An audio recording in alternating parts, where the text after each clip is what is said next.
le 360 high-tech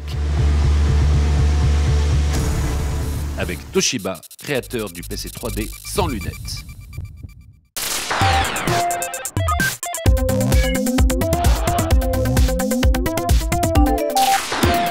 Le descendant de Namastag est sauvé, il s'appelle Carrots, Aldébaran est son nouveau maître et on va tout vous expliquer. La décrue n'a pas commencé, certaines usines thaïlandaises ont toujours les pieds dans l'eau.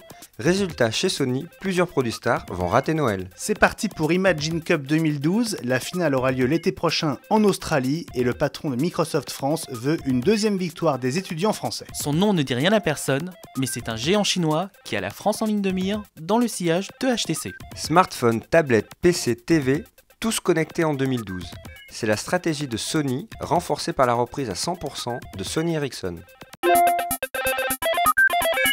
Et tout de suite, le retour du plus célèbre lapin numérique. Après Nabastag et Nabastag Tag, voici Carrots et son nouveau maître, Aldébaran qui a donc racheté Violet, le créateur du lapin à Mindscape. Nao, le petit robot d'Aldébaran, aura donc son animal de compagnie et ses Carrots. Carrots déjà en magasin dans la perspective de Noël à 129 € ou 79 € seulement en échange de votre vieux Nabastag. Les inondations en Thaïlande, on a beaucoup parlé des conséquences sur la production des disques durs, sur la pénurie et sur les prix. Mais on a moins insisté sur les répercussions pour une marque comme Sony, déjà durement touchée depuis le début de l'année. On a, nous, quelques usines en propre qui sont ou qui ont été sous l'eau pendant assez longtemps. Tous les jours, on cherche des solutions.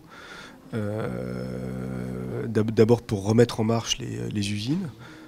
C'est fait dans la plupart des cas, mais il y en a encore une ou deux qui sont sous l'eau. Et puis voilà, ça nous a obligés en particulier à repousser le lancement de notre nouveau réflexe haut de gamme, l'Alpha 77.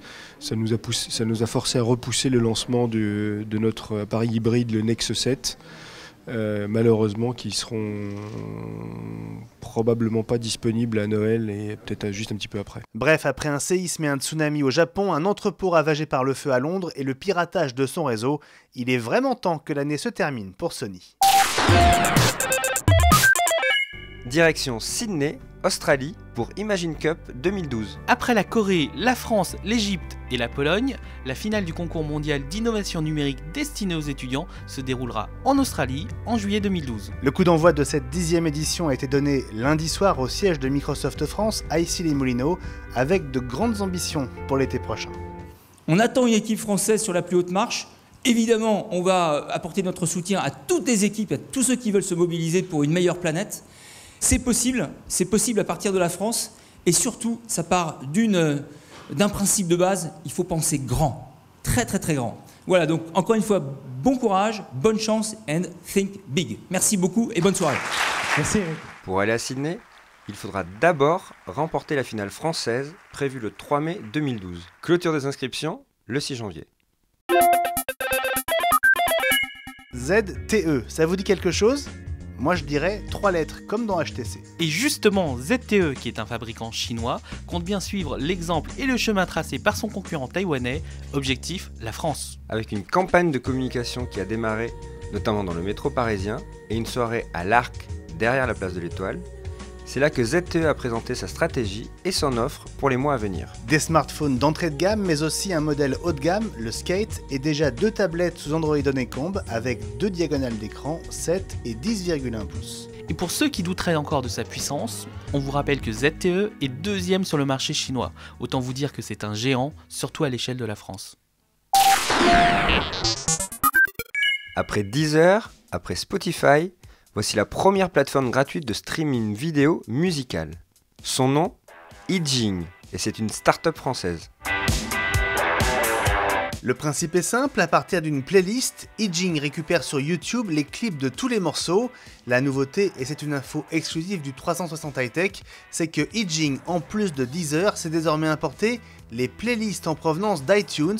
Ça intéressera les 150 millions d'utilisateurs du site de musique en ligne d'Apple. Ijing se charge aussi du mix, autrement dit, c'est le compagnon idéal de vos soirées.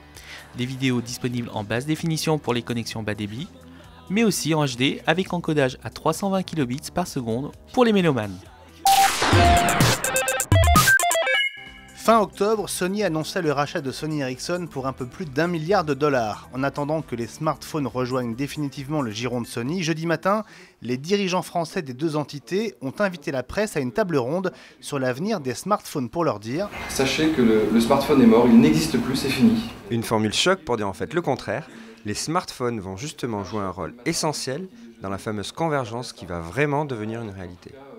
Et quand on parlera d'ultra-mobilité, c'est ce fameux smartphone dont je vous disais qu'il est en train de vivre ces derniers jours, à savoir, c'est l'écran multimédia connecté dont on va se parler maintenant. C'est un écran multimédia connecté qu'on aura toujours sur soi. Donc évidemment, c'est une évolution du smartphone, mais quelque chose de beaucoup plus large, parce que ça rentre dans un écosystème beaucoup plus grand, beaucoup plus important que ce que ça l'était jusque maintenant. Des smartphones sous Android, mais l'hypothèse Windows Phone reste ouverte. On discute avec Microsoft, comme on l'a toujours fait, et évidemment, si à un moment donné, ça fait cohérence et ça a du sens pour nous de lancer ce type de produit, nous le ferons. En attendant, la marque Sony Ericsson va donc disparaître au profit du seul Sony. Ça n'est pas officiel, mais ça nous a été clairement dit sous l'œil de deux caméras Canon. C'est ça aussi, la convergence. Le Galaxy S2 arrive enfin aux États-Unis 6 mois après son lancement en Europe. Et pour l'occasion, Samsung a imaginé cette pub comparative avec des barrières sur le trottoir et des iPhone fans qui font la queue. Tout va bien, jusqu'à ce qu'ils aperçoivent le Galaxy S2 dans les mains de cette jeune femme. Les deux smartphones sont mis côte à côte pour comparer la taille de l'écran et la connectivité. 4G speed, it's magnificent. Et oui, aux États-Unis, le Galaxy S2 sort en version 4G, une pub inimaginable en France. I could never get a Samsung. I'm creative. The Galaxy S2. C'est une tradition américaine qui gagne le reste du monde, dont la France. Ça ne dure qu'une journée, et c'est le lendemain de Thanksgiving, une sorte de Noël entre amis, qui tombe le dernier jeudi du mois de novembre. Le lendemain, c'est donc vendredi. Ce vendredi, surnommé le Black Friday, 24 heures de soldes fulgurantes, y compris dans le secteur de la high-tech. Sur le web, aux États-Unis, certains produits sont vendus clairement à perte, avec parfois 80% de remise pour vider les stocks. On attend 152 millions de clients dans les magasins américains ce vendredi 25 novembre. En France, le Black Friday reste plus raisonnable. Chez Apple, par exemple, comptez environ 100 € de remise sur un Mac, 40 € sur un iPad, 20 € sur un iPod Touch. À peine de quoi s'offrir un étui en fait. C'est une technologie qui a longtemps été présentée comme l'avenir des liseuses électroniques. Son nom, Mirasol, comprenait liseuse couleur. Elle va enfin commencer sa carrière commerciale avec le coréen Kyobo. Concrètement, avec Mirasol, les liseuses passent des niveaux de gris à la couleur sans perdre en autonomie et en conservant deux autres de leurs attraits, la lisibilité parfaite en plein soleil et le poids plume. Decathlon surfe sur le succès de la GoPro et des mini-caméscopes baroudeurs comme le Contour et lance la DI. Enregistrement vidéo en 720p, résistance à la poussière et au choc, et bien sûr, un caisson étanche pour descendre jusqu'à 30 mètres sous l'eau. Côté prix aussi, c'est du Decathlon à partir de 130 €. Une bonne nouvelle donc à l'approche des vacances d'hiver.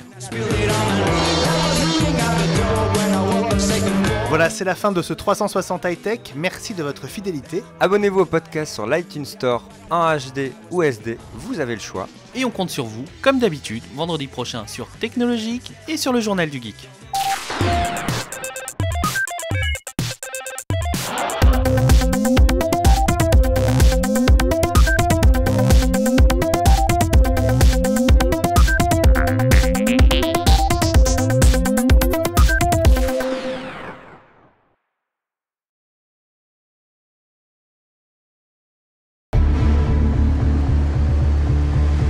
C'était le 360 High-Tech